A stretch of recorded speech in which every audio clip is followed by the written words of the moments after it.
get done with my dishes real fast then. I was trying to, they caught me right in the middle of a little YouTube video. You know what I'm saying? Trying to go YouTube live, man. Trying to get more active on the tube. Trying to wash some dishes. This is part 2. Coming right back at you. Put a couple dishes up. We'll get these dudes a little time. Because, you know, once I put my hands in the dishwater, I'm trying to get it done. But yeah. As a matter of fact, I'm gonna treat this video like you don't know me, right? I'm gonna treat this video like you don't know me, like it's your first time coming into contact with me. And I'm just gonna say my motto is education is elevation. And I'm not just some random ass dude on TikTok, a random ass dude on YouTube, you feel me, that's just talking about some stuff, you know what I'm saying? I happen to have a little expertise, I happen to have a couple of degrees, I happen to have some experience in doing teaching. You feel me?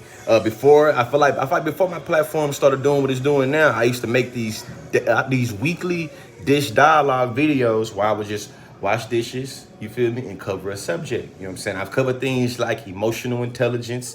I've covered things like white supremacy. I've covered things like, you know what I'm saying, the gay agenda, quote unquote. I've even talked about, you know what I'm saying, financial literacy in the prison industrial complex while washing dishes. I did a poll not too long ago, and I asked the people on Instagram, I said, if I brought back the dish dialogue, would y'all come back and bring it? You know what I'm saying? I mean, would y'all watch it? And of course, a lot of them in the polls is like, hell yeah. So, you know, I'm trying to run it back, but this time it's just like YouTube Live. Dada. Yeah? There's more time you can't even just sleep. No more. Okay, no more. So yeah. They used to make comments about my little, you know what I'm saying, my dishwashing technique. But the whole point of this video is to just merely say that when I'm educating on the internet, I'm prioritizing provoking critical thoughts. I'm prioritizing being able to get you to think a little bit differently than some shit you already been thinking about your whole life. You know what I'm saying? I'm not really here to be agreed with. As a matter of fact, I prefer for you to disagree because then maybe we can have us a little debate. You know what I mean? For y'all that don't know, I have a policy debate background as well, you feel me?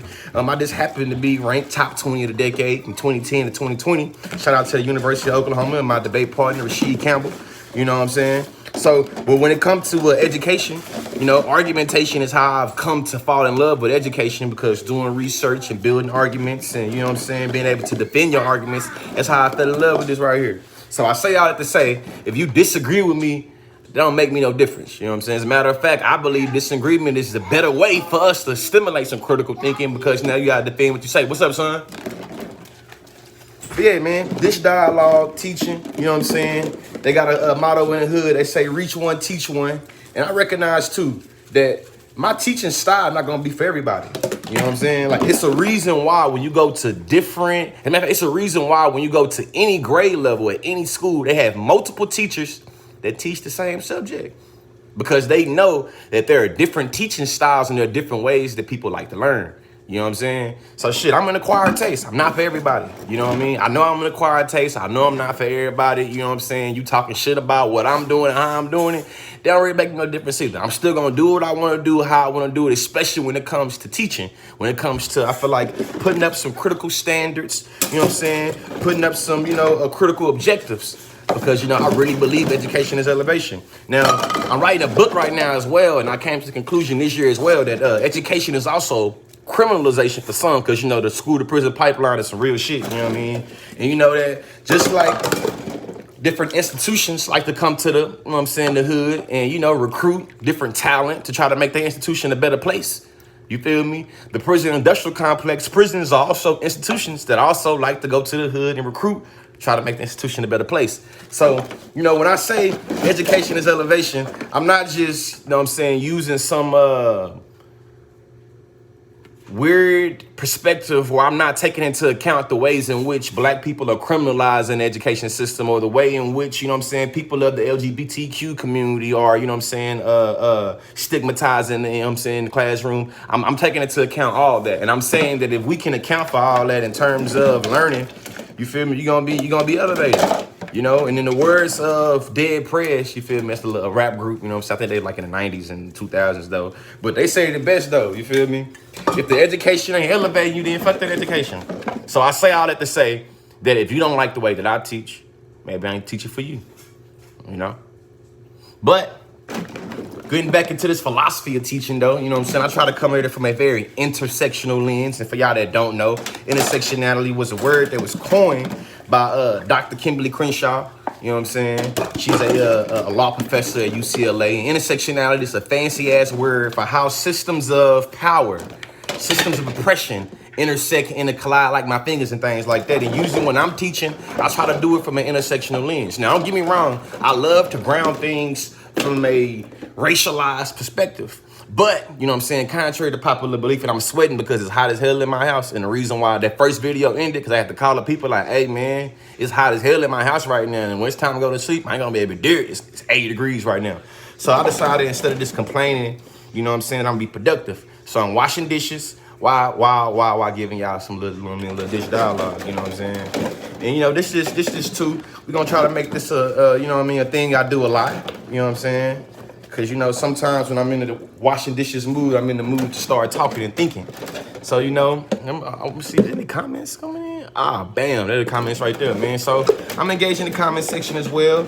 You know, education is elevation. Shout out to everybody that's, you know, the newly grads that's getting ready to step into the quote unquote real world. And just know, you know what I'm saying? Shit, this adulthood and all is cracked up to be. You know what I'm saying? And, you know, as a person that's grew up in the hood, I would say adulthood is probably the most ghetto hood you're going to be in.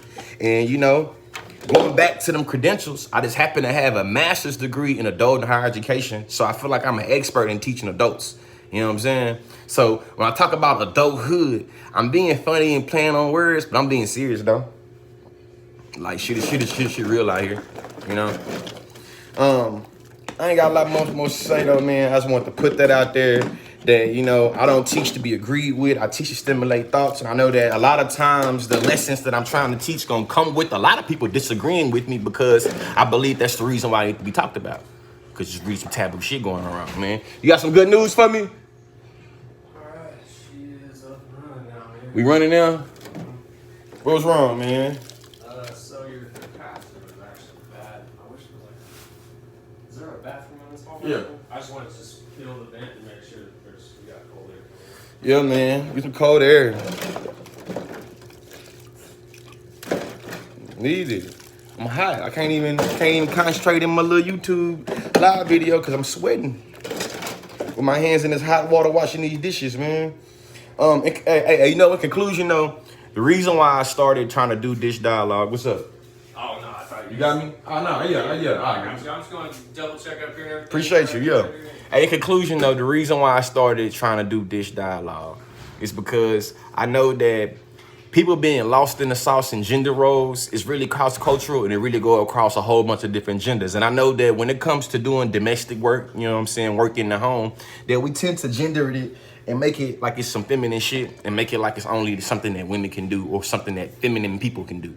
You know what I mean? So my thought behind trying to consistently always show myself going into some critical conversation and some critical thoughts while washing the dishes to try to break the mold and show, you feel me, not only younger black men, but younger men in general, that when it comes to, I understand the domestic work, we should take pride, you feel me, in trying to get some shit done, you know what I'm saying? I happen to have a son, my son 3 years old, you know what I mean? And I know when I was growing up, I used to see my grandfather washing dishes, and I feel like when I started being a little bit older and started seeing that most dudes assume that that's some shit that's work that they don't do, it's work for some other people, it started making me take more pride. And I feel like the model of masculinity my grandfather was modeling for me, as well as seeing, I feel like, how it make it work. Something as simple as seeing niggas wash dishes, you feel me? And when I say niggas, I'm using that gender, you know what I'm saying? Gendered niggas, not racialized niggas, but I say that for another video in terms of language. But that's the reason why I started it, though. You know what I'm saying? Shout out to everybody tuned in. GeorgeLeeSpeaks.com if you're interested in getting you a workshop facilitation. You know, I do curriculum development. I do diversity and inclusion. I do professional development. There's some soft skills workshops, you know what I'm saying? I also do consultation, and that book is on the way. I just got done teaching for 1 whole year in public schools, and shit, it was a hell of an experience. I'm gonna write about it, you know? I holler at y'all, appreciate y'all. GeorgeLeeSpeaks.com if you're interested at all, man, that's where it's at.